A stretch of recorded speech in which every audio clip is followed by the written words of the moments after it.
इस समय हम मौजूद है धर्मशाला पर किसान खुशी का कार्यक्रम लेकर प्रस्तुत हुए हैं।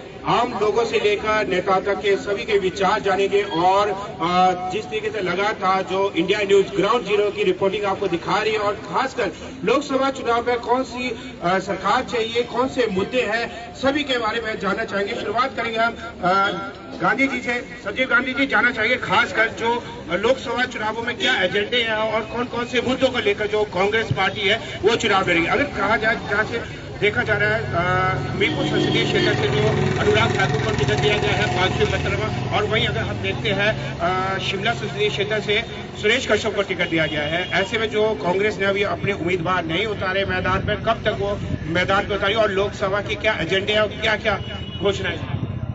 Thank you Sharma ji. सबसे पहले तो मैं आपका हौलादार के इस आंगन में स्वागत करता हूं और धन्यवाद करता हूं कि आपने लोकसभा का बिगुल जो है वो आज धर्मशाला में बजा दिया है। देखिए, मैं बहुत पुरानी बात नहीं करूंगा, मैं आज की बात से बात शुरू करूंगा। ये आज का ट्रिब्यून है हमारे यहाँ, ये सबसे नंबर 1 इंग्लिश डेली है हिमाचल की, और उसकी पहली न्यूज देखिए क्या है कि retired IAS officer Sandhu Kumar new ECs opposition question selection method. आप देखिए कि जो सरकार है सेंटर में वो किस तरह से काम कर रही है। इलेक्शन कमिश्नर 70 सालों में इस देश में 3 कमिश्नर चेंज होते हैं, रिजाइन करते हैं, और पिछले 4 वर्षों में 2 कमिश्नर रिजाइन करते हैं। आप देखिए ये कार्यशाली है और किसी का कोई जवाब नहीं है, कोई आंसर नहीं है कि ये कमिश्नर जो हैं वो किस कारण से रिजाइन करते हैं। नंबर 1। नंबर 2, आप देखिए कि जो सिलेक्शन जो कमिश्नर्स हैं, इलेक्शन कमिश्नर्स, इनकी जो सिलेक्शन कमेटी है उसका प्रोसीजर देखिए आप कि उसमें जो chief justice of India, honourable chief justice, उनकी एक बहुत बड़ी भूमिका रही है 70 सालों में। वो जो सिलेक्शन कमेटी है उसके एक वो मेंबर है, लेकिन 2023 में एक्ट चेंज कर दिया जाता है और उनको वहां से हटा दिया जाता है और सिलेक्शन कमेटी में प्राइम मिनिस्टर साहब और लॉ मिनिस्टर साहब और अपोजिशन लीडर 3 रह जाते हैं। अब जानना चाहेंगे लोकसभा के मुद्दे। मैं आपको लोकसभा के मुद्दों पे आ रहा हूं, मैं बताना चाह रहा हूं कि वर्किंग कैसी है। अब आप देखिए कि कल जो ये अनाउंस हुआ है और उसमें 222 लोगों की जो है वो लिस्ट दी जाती है एक दिन पहले, और जो अपोजिशन के लीडर हैं चौधरी साहब, वो कहते हैं जी एक दिन पहले लिस्ट दी गई है, कोई सिलेक्शन क्राइटेरिया नहीं है, और वो उसको चैलेंज करते हैं कि कुछ समझ नहीं आ रहा कैसे हो रहा है। तो ये एक तरीका है, ये सरकार की वर्किंग है। दूसरा मैं आपको एग्जांपल देता हूं, देखिए दूसरी हेडलाइंस है क्या है, इलेक्ट्रल बॉन्ड। बिल्कुल आपके पास फिर आएंगे और भाजपा से जानना चाहेंगे जिस तरीके से लगातार आरोप लगाए जा रहे हैं, क्या कहना चाहेंगे। मैं गांधी जी को ये बताना चाहता हूं कि आपसे, आपकी जो यहाँ की सरकार है उनसे अपना परिवार नहीं संभाला गया। इनके 6 विधायक हैं, उन्होंने क्रॉस वोटिंग की है। जब यहाँ पर राज्यसभा के चुनाव हुए थे तो पहली बार हुआ ऐसा हिमाचल प्रदेश में कि बहुमत की जो सरकार है वो हार गई। इनके 6 विधायक थे, वो उन्होंने जो हिमाचल से जो हमारे बीजेपी के जो राज्यसभा के प्रत्याशी थे उनके हक में वोट डाला। और इनको ये पूछिए कि इनके जो अभी मुखिया हैं उनसे अपना परिवार ही नहीं संभाला जा रहा, तो ये देश की क्या बात, इलेक्शन कमीशन की क्या बात। देखिए, मेरा प्रश्न जो है वो लोकतंत्र का ये सबसे बड़ा महापर्व है जिसमें आप लोगों की केंद्र की क्या नीतियां हैं, केंद्र में कौन सी सत्ता होनी चाहिए, इस विषय पर बात करने के लिए, क्योंकि लोकल मुद्दे बहुत ज्यादा गंभीर हो जाएंगे। क्योंकि इस वक्त 2024 का चुनाव आ रहा है। 2024 में आप क्या मानते हैं, कैसी सरकार होनी चाहिए, कौन उसका मुखिया होना चाहिए, ये जानना चाहिए। देखिए, पिछले 10 वर्षों में 2014 के बाद अभी जितने भी हमारे यहाँ पर लोग हैं उनको डायरेक्ट सुविधाएं भी मिल रही हैं। किसान सम्मान निधि हमारी ही कंस्टिट्यूंसी में 9,500 किसानों को किसान सम्मान निधि के रूप में 6,000 रुपए हर साल मिल रहा है। आयुष्मान कार्ड से आप 5 लाख रुपए की एक मेडिकल जो सुविधा है वो आपको सबको प्राप्त हो रही है। इसमें ऐसा नहीं है कि बीजेपी वालों को मिलेगी, कांग्रेस वालों को मिलेगी, जो भी इसमें पात्र है उन सबको मिल रही है। और इस तरह की अनेकों सुविधाएं हैं, जैसे हमारा प्रधानमंत्री आवास योजना है वो चल रही है। इस तरह से हमारी 17 योजनाएं हैं जो शहरी क्षेत्र में चल रही है और 17 ही योजनाएं जो ग्रामीण क्षेत्र में चल रही है उसका लाभ मिल रहा है। और इसमें कोई भी कास्ट बैरियर नहीं है, कोई भी इसमें बीजेपी कांग्रेस वाला नहीं है। चलिए, कांग्रेस से जानने की कोशिश करूंगा। आप मुझे ये बताइए, जैसे इन्होंने बताया 17 योजनाएं जमीनी स्तर पर चल रही हैं, क्या मोदी सरकार अच्छा काम कर रही है? 2004 से 2014 का कार्यकाल अच्छा था या 2014 से 2024 का कार्यकाल में कोई तरक्की हुई है? क्या कहेंगे आप? देखिए, मैंने पहले कहा है मैं 2004 और 24 की बात बाद में करूंगा, मैं पहले आज की अभी की बात करूंगा। ये अखबार है आज का, इसमें दूसरी न्यूज सुनिए क्या है। Erectile bond scanner among top donors जो कि अंडर ईडी स्कैनर में थे, यानी कि ये हंसने की बात नहीं है, बहुत बड़ा सीरियस इशू है। ये देखिए 6000 करोड़ से ऊपर रुपए का पैसा वो कंपनियां उन्होंने डोनेट किया है भारतीय जनता पार्टी को, जो कंपनियां ईडी की स्कैनर में हैं। तो ये कार्य प्रणाली शो करती है कि किस तरह से आप ईडी से और सीबीआई से, आईटी से डरवा धमाक के लोगों से पैसा इकट्ठा कर रहे हैं। ये सबसे बड़ा भ्रष्टाचार है। मैं बोलता हूं कि ये 6000 करोड़ का जो पैसा कलेक्शन है भारतीय जनता पार्टी ने किया है, जिस पैसे से ये बड़े बड़े आलीशान अपने ऑफिस बना रहे हैं, खर्चा कर रहे हैं, ये सबसे बड़ा भ्रष्टाचार है। आज तक का इस देश की हिस्ट्री में इससे बड़ा भ्रष्टाचार कोई नहीं हुआ। चलिए, ये बीजेपी से जानने की कोशिश करेंगे। महिला भी हमारे साथ है, बताइए क्या कहेंगे कि इतना बड़ा भ्रष्टाचार जैसे इन्होंने बताया, क्या आप हंस भी रही थी? आपसे मैं जानना चाहूंगा कि क्या ऐसा है या नहीं? सर, मेरे को तो एक ही बात बोली, भ्रष्टाचार तो इन्होंने हिमाचल में फैला रखा है। अभी ये औरतों को 1500 रुपए भरने के लिए पोल यहाँ भेजते हैं, कभी वो कहीं जा रही है बेचारी, कभी घर छोड़ के जा रही है। इन्होंने देना तो है ही नहीं, तो इसलिए पहले सच बोलते हैं, क्योंकि क्यों बेवकूफ बनाते हैं, वो सेंटर से लेके ये धरातल तक हमारे को बेवकूफ बनाते हैं। आपको सरकार कैसी चाहिए? बात ये बहुत ही सरकार चाहिए हमें। चलिए, आम जनता से जाते हैं, आम जनता से बीच में पूछ लेंगे कि किस तरह की सरकार जो है वो होनी चाहिए। जी बाबू जी, आप बताइए किस तरह की सरकार और क्या मुद्दे होने चाहिए सरकार चुनने के लिए? क्या मुद्दे होंगे इस बार सरकार 2024 के चुनाव में? नहीं पता। चलिए, आप बताइए क्या क्या चीजें चाहिए होती हैं एक अच्छी सरकार में? क्या होने चाहिए मुद्दे ऐसे? क्या आम आदमी सोचता है कि मुझे आने वाली सरकार को चुनने के लिए ये मेरे लिए फैसिलिटीज होनी चाहिए, ये विकास होना चाहिए, शिक्षा होनी चाहिए, बेरोजगारी के लिए? तो आप क्या समझते हैं क्या मुद्दे रहेंगे? देखिए, सरकार के लिए सबसे महत्वपूर्ण बात होती है कि राष्ट्रपति, पहले राष्ट्रपति होना चाहिए। और जिस प्रकार से सरकारें बनती हैं और हम लोग चुनते हैं, तो सरकारों की विश्वसनीयता, दूसरी सबसे बड़ी बात कि उस सरकार की विश्वसनीयता हो, जो सरकार जो बोले वो उसको एग्जीक्यूट भी करे। मैं आपको हिमाचल का उदाहरण देना चाहता हूँ। उसमें भारतीय जनता पार्टी से लेकर कांग्रेस की सरकार, धर्मशाला का मुद्दा है सेंट्रल यूनिवर्सिटी। सेंट्रल यूनिवर्सिटी के लिए यहाँ के लोग 2009 से लेकर आज 2024 तक लड़ाई लड़ रहे हैं। दोनों सरकारों ने 8वीं बार ये चुनाव आ रहे हैं, 8वीं बार इन चुनावों में सेंट्रल यूनिवर्सिटी मुद्दा बनेगा। और 8वां बार दोनों पार्टियों ने जो है वो लोगों को ठगा है और छला है। जबकि सेंट्रल यूनिवर्सिटी जो आई थी टोटल धर्मशाला के लिए आई थी, जो केंद्रीय मंत्री हैं वो अपनी तरफ दौड़ लगा रहे हैं अनुराग जी, और बीजेपी वाले उनका बीच में विरोध भी करते हैं, समर्थन भी करते हैं, वैसा ही कांग्रेस वाले करते हैं। लेकिन आज भी सेंट्रल यूनिवर्सिटी जो है वो धर्मशाला में। चलिए, कांग्रेस से जानने की कोशिश करेंगे। जी बताइए, किस तरह के मुद्दे, जैसे आम जनता के बोल रहे हैं कि एजुकेशन की इतने सालों से जरूरत है, केंद्रीय विश्वविद्यालय यहाँ चाहिए, उसका 8 बार मुद्दा बनाया गया, उसके बावजूद भी दोनों सरकारें अपने अपने समय में रही, परंतु काम नहीं हुआ। आज फिर जो है ये दोबारा ये मुद्दा उठकर आ रहा है इस लोकसभा के चुनाव में। निश्चित तौर पे धर्मशाला में जो सेंट्रल यूनिवर्सिटी आई थी उसको बहुत ही लिटिगेशन में डाला गया। मेरे ख्याल जम्मू में और हिमाचल में इकट्ठे जो है वो यूनिवर्सिटी घोषित हुई थी। जम्मू की यूनिवर्सिटी को चले हुए भी अभी मेरे ख्याल को 10 साल हुआ, लेकिन हिमाचल में अभी ये मुद्दा ही बना हुआ है। बेसिक चीज है आदमी की एजुकेशन के लिए, यहाँ के बच्चों के लिए, यह क्षेत्र जो हमारी सरकार के समय में ही वीरभद्र की सरकार थी तब इसका शिलान्यास किया गया था। इसको लिटिगेशन में डालने वाली वास्तव में बीजेपी के समय में ही इसको लिटिगेशन में डाला गया। यहाँ के जो स्थानीय हमारे इस वक्त के जो बीजेपी के सांसद हैं, एमपी है, उन्होंने इस चीज के ऊपर एक बयान दिया था कि यहाँ की जमीन जो है वो नहीं है, मतलब स्लाइडिंग जोन में है। मैं उनसे या इनसे बीजेपी वालों से पूछना चाहता हूँ, इस क्षेत्र में हमारे बुजुर्गों से लेके कब से यहाँ से लोग रह रहे हैं? अगर कोई ऐसा अकस्मात बात होती भी है तो वो सबके साथ हो, उसको कोर्ट के बोला 2024 में कैसी सरकार चाहिए, क्या मुद्दे होने चाहिए, ये बताइए। 2024 में जो मैं ये बात करना चाहता हूँ, 2014 में जब मोदी जी आए थे तो उन्होंने जुमलों के ऊपर जो है वो सारी बातें की।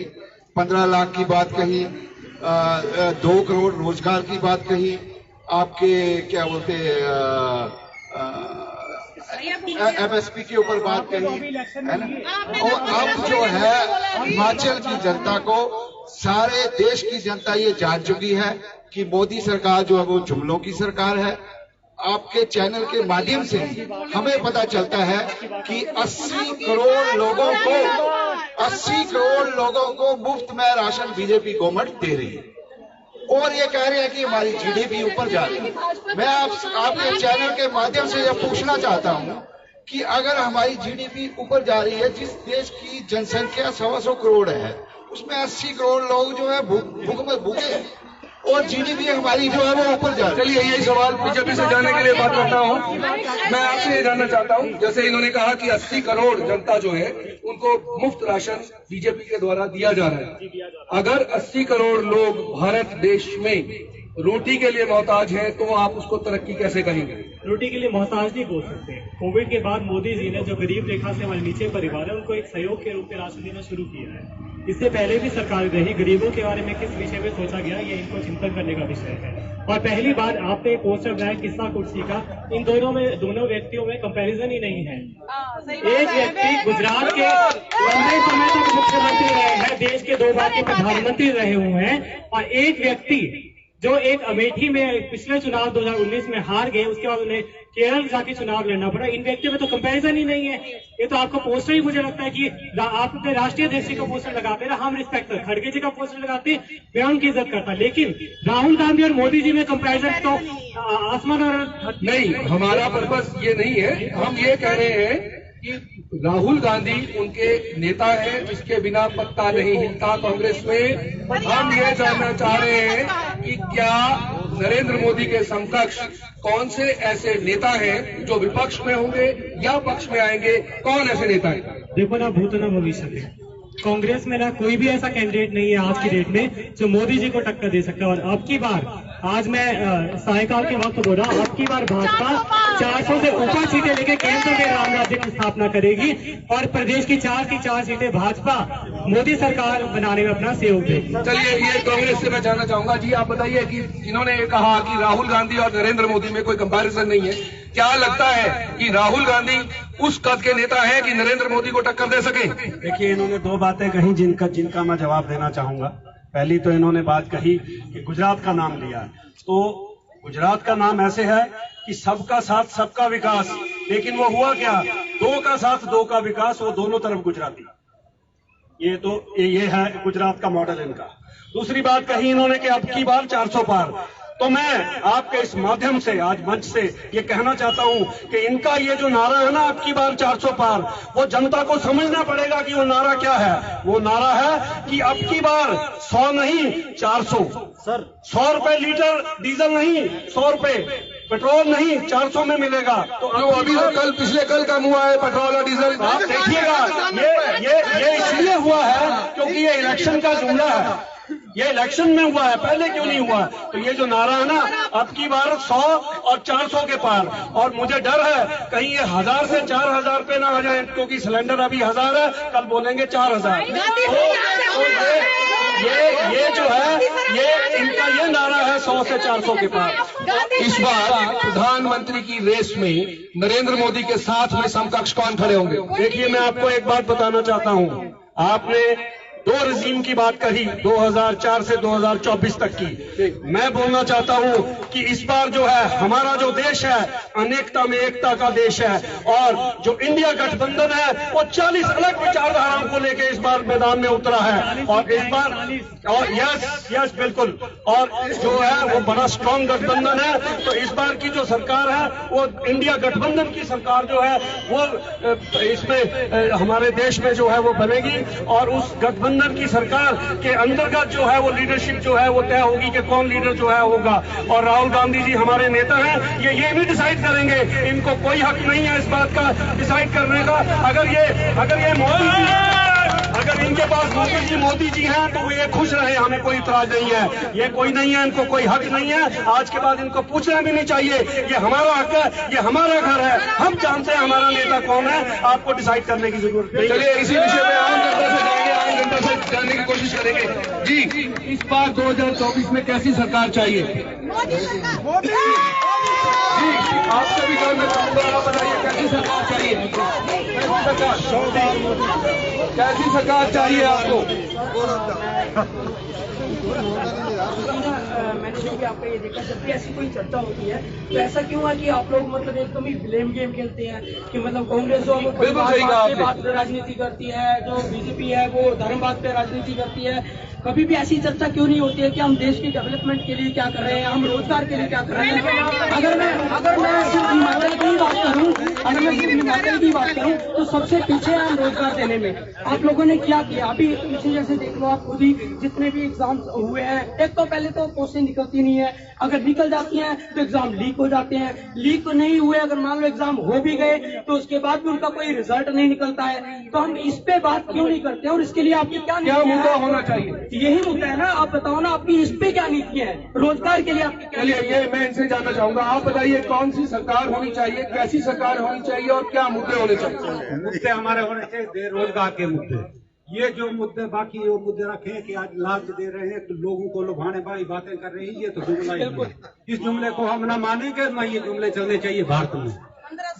ये है कि हमें जो रोजगार दे वही सरकार है, हमें वही सरकार चाहिए। अगर 5 किलो राशन या 10 किलो राशन देकर हमारी गरीबी खत्म नहीं होती है। वो 5 साल तक, चलो मोदी जी ने 5 साल ही बता दिए, मैं मानता हूँ 5 साल तक तो वो खाएंगे, उसके बाद क्या खाएंगे? मर जाएंगे। तो मुझे कहाँ मरेंगे? हमारे चाहिए रोजगार के। हमारे युवा जो है पढ़े लिखे युवा है, कहीं और दूर से हम लोग दूर से आए, कुंभ से आए। हमारे कम से कम तो 10,000 बच्चे है, कम से कम 10,000 बच्चे धर्मशाला में ही है, पढ़ रहा है। वो पढ़ रहे हैं, क्या फायदा हमारा? हम अपने घर जमीन बेचकर हम बच्चों को पढ़ा रहे हैं, उनसे डिग्री करवा रहे हैं, कुछ करवा रहे हैं, क्या फायदा उन बच्चों को पढ़ाने का? तो क्यों हम कर्जा करें? हमें रोजगार चाहिए, जो रोजगार दे वही सरकार चाहिए हमें ये जुमलेबाज सरकार नहीं चाहिए कि जो ठगती रहे, रोज कहती रहे मुफ्त में सिलेंडर बेच दिए, लोगों को मुफ्त में सिलेंडर दिए। ये नहीं पता था कि मुफ्त में दिए कि उनका घर तमाम साफ कर दिया, सब कुछ लूट कर ले गए, पूरा जो है पूरा भारत ही लूट लिया। इसका मतलब है कि आप बोलते हैं कौन सी सरकार होनी चाहिए? सरकार हमें रोजगार जो दे, हमें सरकार जो रोजगार देगी, सरकार जो रोजगार का वायदा करेगी हम उसी के साथ जाएंगे, वही सरकार बनाएंगे। बहुत बढ़िया। मैं औरों से भी, आपसे भी जानना चाहूंगा, भैया आप बताइए कैसी सरकार चाहिए? मोदी सरकार क्यों चाहिए? मोदी सरकार चाहिए। क्यों चाहिए? हमें चाहिए मोदी, हमें बात कुछ नहीं चाहिए। कोई कारण तो होगा। कारण यही है, मोदी सरकार चाहिए। देखो रोजगार की हिमाचल में जो सरकार बनी है, हिमाचल आज इस सरकार ने क्या किया बताओ? सुक्खू सरकार ने क्या किया हिमाचल में? आज 3-4 दिन पहले की बात है, ठीक है। ये 1500 को जो चक्कर था ना, हाँ हमने तो आपको बोले कि 2 से 4 तो 4 से 400, आपने यही बोला ना कि एक नेता 400, 1500 में एक लेडीज। आज तो 1500 रुपए में पूरे वोट लेके चलेगी हिमाचल। चलिए अगले से भी बात करते हैं। आप बताइए बाबू, कैसी सरकार आपको चाहिए? मोदी सरकार, आन बान शान मोदी। क्यों चाहिए? आन बान शान हिंदुस्तान के मोदी। और चलिए और लोगों से भी बात करने की कोशिश करें। जी बताइए कैसी सरकार चाहिए? बोलो यार, क्यों चाहिए कांग्रेस को सरकार? पाकिस्तान के नारे लगाने वाले नहीं आने वाले, लोगों को लुभा दे, बाकी कुछ नहीं। पाकिस्तान के नारे लगाने वाले नहीं। तो मोदी जी ने बोला कि 15 लाख देंगे, कहाँ दिया आज तक? कभी नहीं बोला, कभी नहीं बोला। चलिए इस पर में थोड़ा सा भाजपा के प्रवक्ताओं से भी बात कर लेते हैं। पहले आप बताइए कि क्या कहेंगे आप? अभी आपने सरेआम आरोप सुने हैं कि जुमलों की सरकार है, तो 10 साल लगातार नरेंद्र मोदी काम करते रहे। बीजेपी हमेशा ये कहती है कि हमने 10 साल जो है विकास किया, फिर ऐसी बात जब लोग बोलते हैं तो क्या कारण मानते हैं आप? देखिए, कांग्रेस के लोगों की ये मानसिकता अभी भी उनको 10 साल में अपनी रियलिटी पता नहीं लग रही। ये 400 से 40 पहुंच गए, अभी भी इनको सच्चाई, देश का मूड इनको पता नहीं लग रहा है। और ये मोदी की आलोचना कर रहे हैं। ये पहले कहते थे कि मोदी देश का प्रधानमंत्री कभी नहीं बन सकता, इस देश की जनता ने प्रधानमंत्री चुना। उसके बाद कहते हैं कि इन्होंने झूठे वादे किए, ये रिपीट नहीं होगा, उससे ज्यादा सीटों से ये रिपीट हुए। आज आप जिस शहर धर्मशाला में खड़े हैं, ये शहर स्मार्ट सिटी है। ये किसका देन है? मोदी जी का विजन है कि देश में स्मार्ट सिटी होनी चाहिए। हमें ये यहाँ हिमाचल में मिला। हमारे यहाँ पर जनता ने कहा सेंट्रल यूनिवर्सिटी का विषय, आज सेंट्रल यूनिवर्सिटी का विषय क्लियर है। केवल प्रदेश सरकार को 30 करोड़ रुपया जमा करवाना है कि तो सुक्खू सरकार वो 30 करोड़ की आनाकानी भी कर रही है। क्यों कर रही है? क्योंकि विकास के साथ भेदभाव करना, कांगड़ा के साथ भेदभाव करना। सरकार जब आप बनाते तो आप कहते हैं हर महिला को 1500 देंगे। एक साल आपको याद नहीं आई 1500 देने की। लोकसभा का चुनाव शुरू हो गया, आपने पूरे हिमाचल में बिना बजट के घोषणा कर दी। आप फॉर्म भरवाए जा रहे हैं। हिमाचल की जनता को, आप पढ़ी लिखी जनता को मूर्ख समझ रहे हैं। ऐसे कई विषय हम ये कह रहे हैं कि वो करंट को नहीं समझ पा रहे।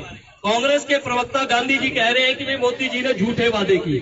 अब ये स्थिति है कि हम देश की हर एजेंसी कह रही है कि हिमाचल के अंदर हम 4 से 4 सीटें जीतने वाली भारतीय जनता पार्टी है। पूरे देश के अंदर 400 सीटें जीतने वाली भारतीय जनता पार्टी है। योजनाएं गिनाने लगेंगे तो इतनी योजनाएं भाजपा के पास कि पूरा दिन लग जाएगा। लेकिन कांग्रेस अपनी कोई योजना बताए। 10 साल देश के अंदर 10 साल देश के अंदर कांग्रेस को भी देश की जनता ने सेवा करने का मौका दिया था। मनमोहन सिंह जी को प्रधानमंत्री बनाया था। देश के हालात क्या कर दिए थे? रोज नया घोटाला कांग्रेस की सरकार करती थी। जब से मोदी जी ने देश की कमान संभाली है, मोदी जी कहते हैं ना खाऊंगा ना खाने दूंगा। आज देश की जनता गर्व के साथ कहती है कि भैया 10 सालों में कोई एक घोटाला नहीं हुआ। कांग्रेस बोली जा रही है, जनता सुनती नहीं है। यही कारण है, जब जनता सुनती नहीं है तो भैया मोदी जी पे विश्वास बढ़ता है। और कांग्रेस के नेता राहुल गांधी जी की आप बात कर रहे हैं, जिस राज्य से जहां से यात्रा करते हैं वहां से कांग्रेस साफ हो जाती है। अभी भी जहां राज्यों में चुनाव होते हैं, राजस्थान में इनकी सरकार थी, छत्तीसगढ़ में इनकी सरकारें थी, जो वादे ये करते हैं वो वादे पूरे नहीं करते, इसलिए रिपीट नहीं होते। गुजरात के ऊपर आप बोल रहे हैं, गुजरात का मॉडल फ्लॉप मॉडल है। भाई गुजरात की जनता मूर्ख है जो पिछली 5 टर्म से 4 टर्म से लगातार भारतीय जनता पार्टी की सरकार बनाए। आपको कांग्रेस के झूठे वादे का विश्वास करके हिमाचल की जनता ने इनको मत दिया है। आपने अब जाकर के 1500 के फार्म इसलिए भरना शुरू कर दिए ताकि भैया हिमाचल की जनता लोकसभा में वोट दे। आपके अपने लोग हिमाचल में, आपके अपने विधायक आपकी कार्य प्रणाली पे प्रश्न उठा रहे हैं।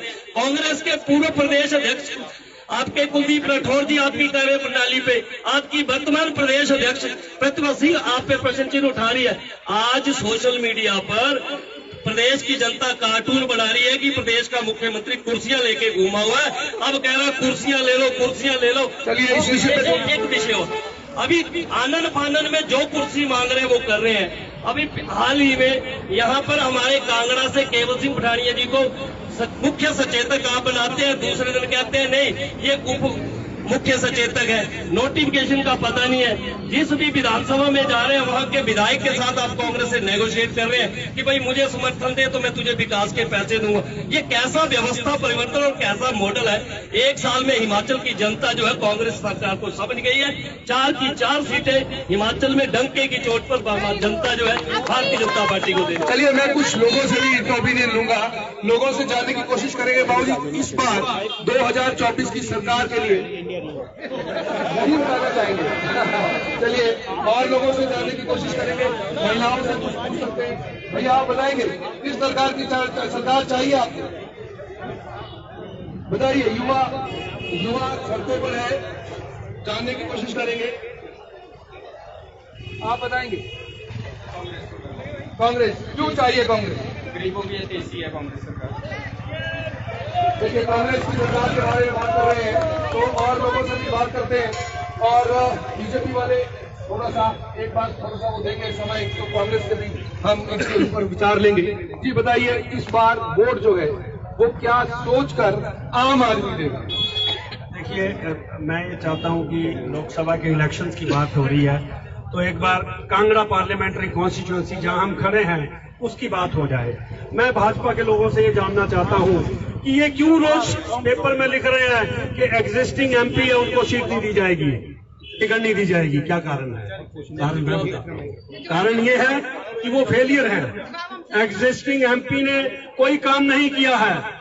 जो सांसद हैं उनको पूछिए कि उन्होंने पिछले 5 सालों में इस कॉन्स्टिट्यूएंसी में कितने शिलान्यास उन्होंने जो है वो रखे हैं, कितनी ओपनिंग करी है, कितने उन्होंने जो है वो उनको प्रोग्राम्स को आगे बढ़ाया है। इस तरह का कोई कार्यक्रम नहीं है उनकी तरफ से। इतनी बड़ी आपदा आई इस प्रदेश में, एग्जिस्टिंग एमपी को पूछिए कि वो कितने घरों में गए, उन्होंने कहां जाके आपदा के लोगों के साथ खड़े होके उन्होंने उनका साथ दिया, और कब जाके सेंटर में वो लड़े कि मेरे यहाँ जो है आपदा से लोग मर रहे हैं और मुझे यहाँ राहत दी जाए या मुझे कोई सपोर्ट दी जाए। इस तरह की कोई सपोर्ट नहीं है।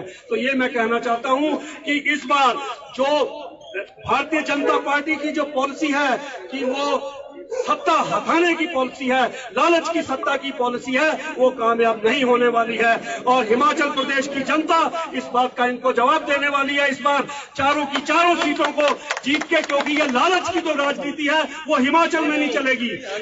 इस बात को मैं आज इस मंच से कहना चाहता हूं कि इस प्रदेश में लालच की सत्ता की कोई जगह नहीं है। अगर आप सोचते हैं, जयराम जी सोचते हैं कि मैं लालच की सत्ता करके मुख्यमंत्री बन जाऊंगा, वो नहीं होने वाला है। तो इसलिए ये जो चारों की चारों सीटें इस प्रदेश में इस बार कांग्रेस पार्टी जीतने वाली है, क्योंकि जो एग्जिस्टिंग एमपीज हैं उनकी किसी तरह की कोई कंट्रीब्यूशन नहीं है। यही कारण है कि ये 2 जगह सीट आज अनाउंस नहीं कर पा रहे हैं और ये कह रहे हैं कि हम नया कैंडिडेट भाजपा के लोगों के पास चलते हैं और उनसे पूछते हैं कि